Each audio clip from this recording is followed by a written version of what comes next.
What's up, guys? This is Crayfish Obsession here, and today we'll be talking about a new setup that I've done.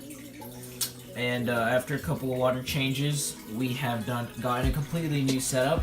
I know my old aquarium setup for this 10 gal here was kind of outdated, and when I say kind of, I mean like really bad. But now we've got a brand new setup. So as you can see, this is my brand new aquarium setup.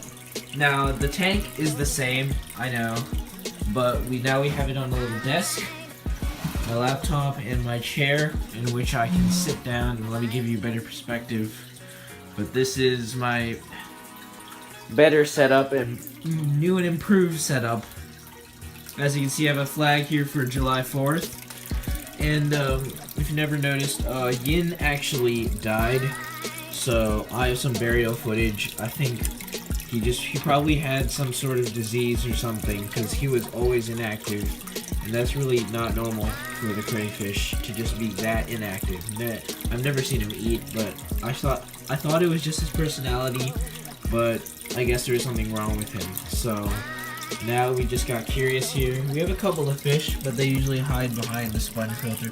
I have 2 sponge filters in here just to help clean stuff up, because I realized I was kind of overfeeding them. So I do have these 2 sponge filters over here, and also so I can get some bacteria from here and put it in another tank that I want to set up.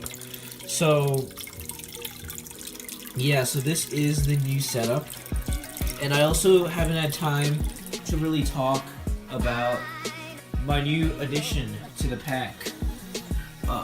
Not a replacement for Yin. He actually died when I came back from the fish store. He's this guy. This little guy right here.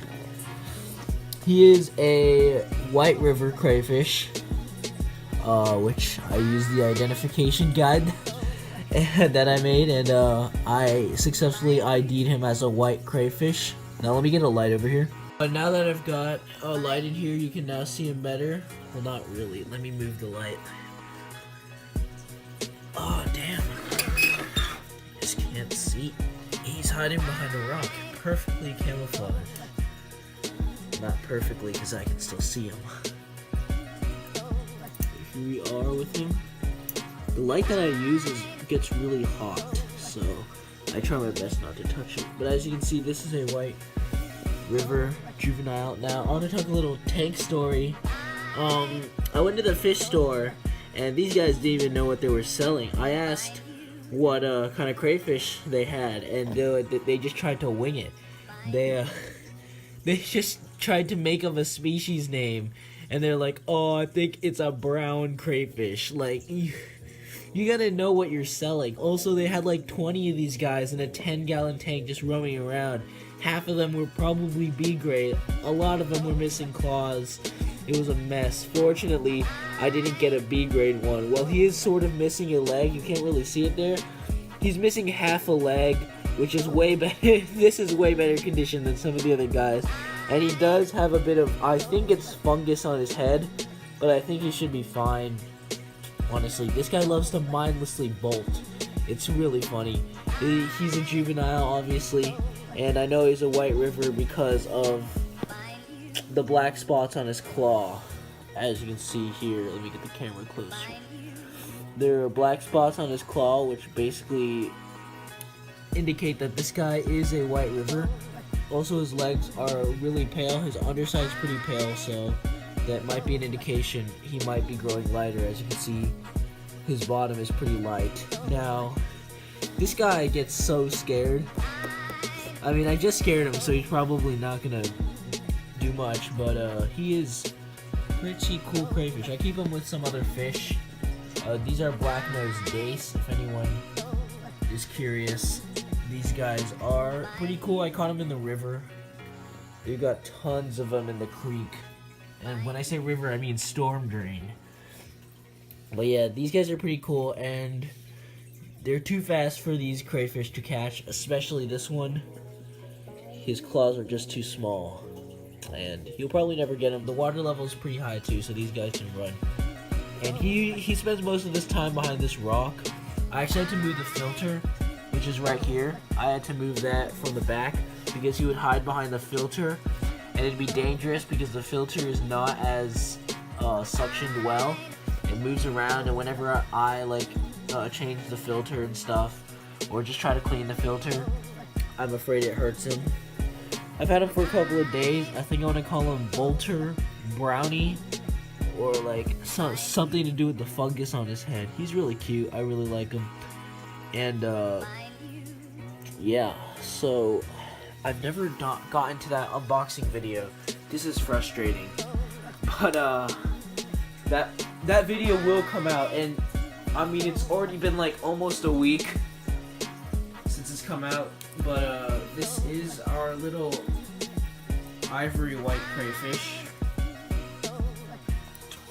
And as you can see here, he's under the shell. He's always under the shell. I haven't really done a real update video on him. I just kind of featured him. So let me get the light down on him. Oh, cameras, action. And I usually don't disturb him. I just leave him where he is. Now, the reason I have him in this small setup is because I'm just gonna wait until he grows bigger, and then I'll put him in the other tanks. But right now, he stands no chance against these crayfish. Even that juvenile would tear him up. So I keep him in here. He's got his shell. Now let me remove the shell, and I'll show you guys our vanilla crayfish. Alright, so this is our vanilla crayfish. He is about a ½ inch. Just a baby. He's super cute. Now the one thing I really like about him is he comes as a baby, so we can grow him. Maybe in a year or two, he'll be the star of our channel. He's super cool. I try not to touch him because he's so soft. He hasn't really developed any pigment because you can clearly see his vital organs there, right through him.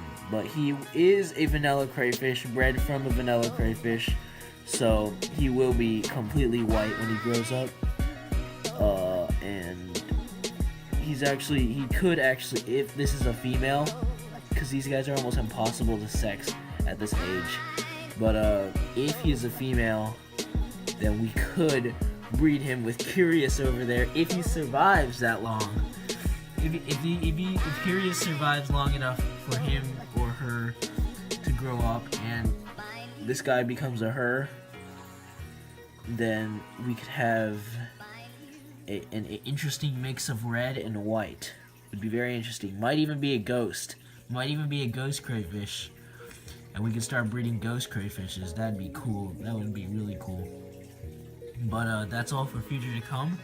I rarely touch this thing. I change water as much as I can.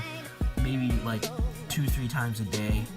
Because this thing gets still pretty fast. So, yeah. Well, this is Crayfish Obsession. This was just a quick update on all the crayfish I have, and also the new setup that I really like. I kind of just move this light around just to meet my needs of what I'm looking at. And these two guys, since they're kind of small, these guys aren't really my showcase right now. Curious is my showcase, so I usually don't have the light here. I usually just let them sit. I feed them once every other day, and I have to give Brownie over here a shrimp pellet drop directly to him, because those fish are ferocious. They steal it as it's going down.